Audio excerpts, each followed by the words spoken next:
So this webinar is going to assume that you have never used Schoolnet, or it's very new to you. So we're going to start from the very beginning.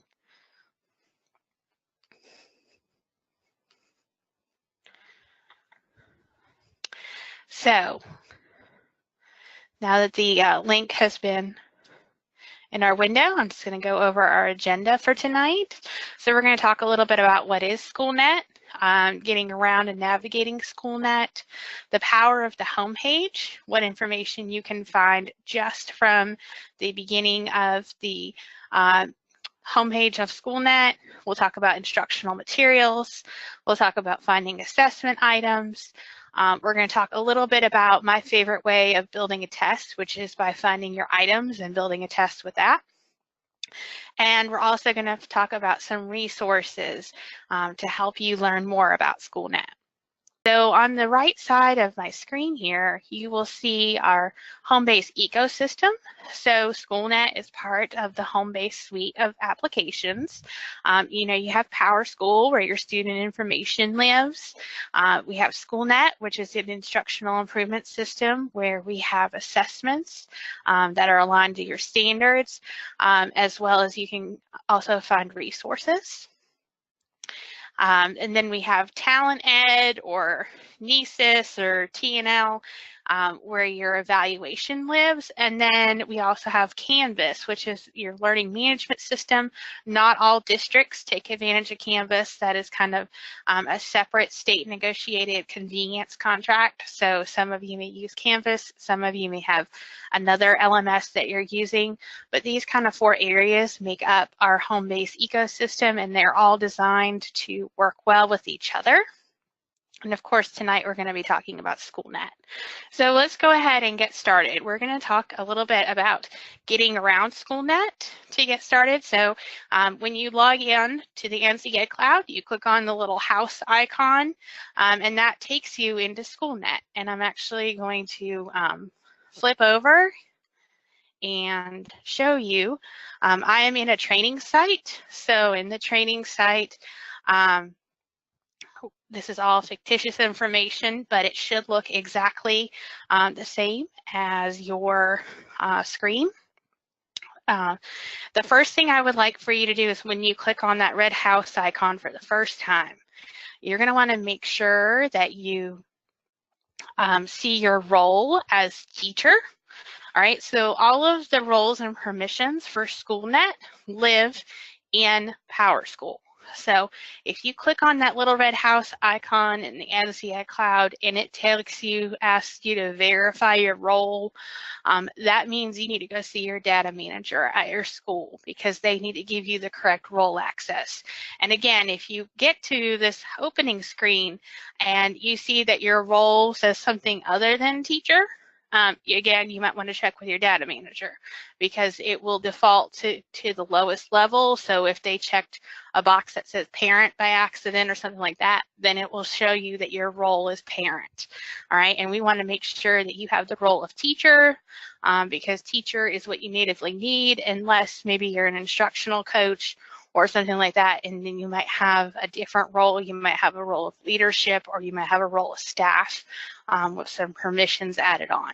But teachers in the classroom, your role should be teacher because that gives you everything you need. So if you look at your homepage and you see something different, go see your data manager. So on your homepage, you'll see announcements. We do post announcements when there's a version update or if there's something specific to your role. This is a really good place to look. And then you have your blue dashboard for navigation over on the left side. So sometimes if you've never been to Schoolnet before, you might just see these icons. And if you click on the 3 dots at the top, that kind of opens out the navigation bar. And then you'll see a drop down underneath the different sections of the navigation. So right from this home page, if you just scroll down just a little bit on my screen, you'll see where it says choose a section. And this is where you'll have your sections for your class. So in this particular login for this training site, I'm an elementary teacher, so I can see that this teacher has math, English, in different sections. I can choose a section, and then if I continue to scroll down, I will start to see the data kind of dashboard.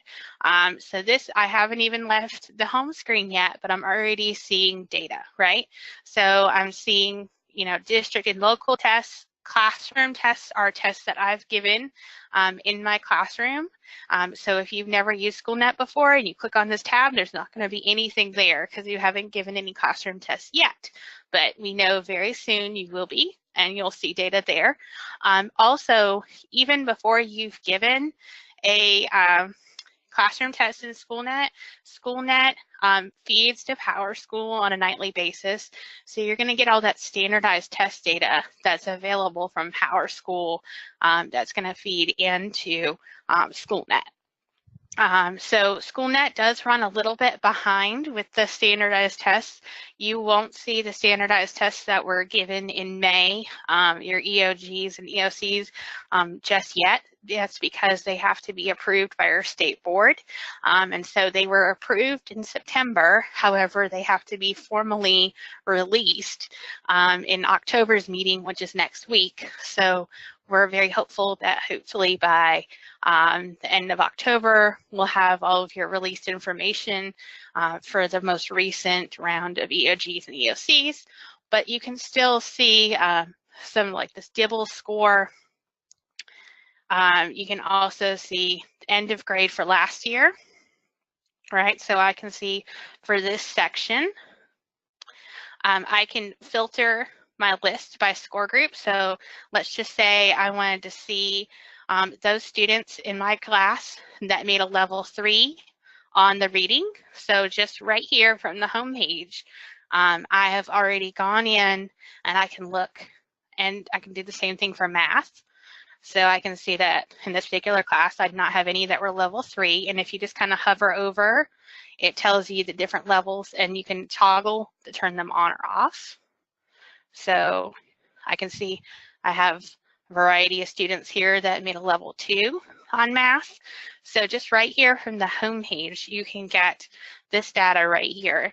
And then you'll notice too that everything that's blue in Schoolnet is a link, right?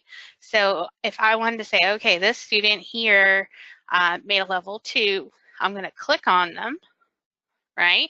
And if I click, it'll take just a second.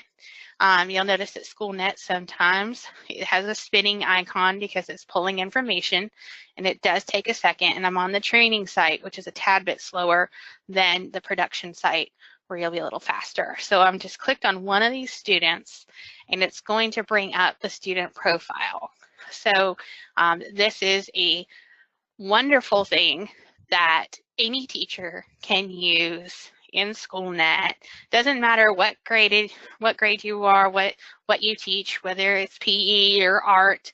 In fact, I think the student profile is probably the biggest selling point for some of our enhancement area teachers, because you have so many students. It's hard to find that information for if you need to make a phone call home, or if you just want to learn more about the student. You'll see their overview of their information, telephone number. All of this stuff comes over every night from PowerSchool. So if their phone number changes, their address changes, it'll show up the next day in Schoolnet. So this is a really useful way of just kind of seeing all this information. You'll see their current academic record, and then you can also see any tests that they've been doing for district level assessments. And then there's different tabs.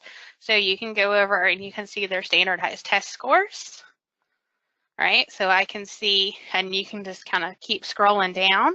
And so I can see the complete history for the DIBELs for the student going all the way back into 2016, right?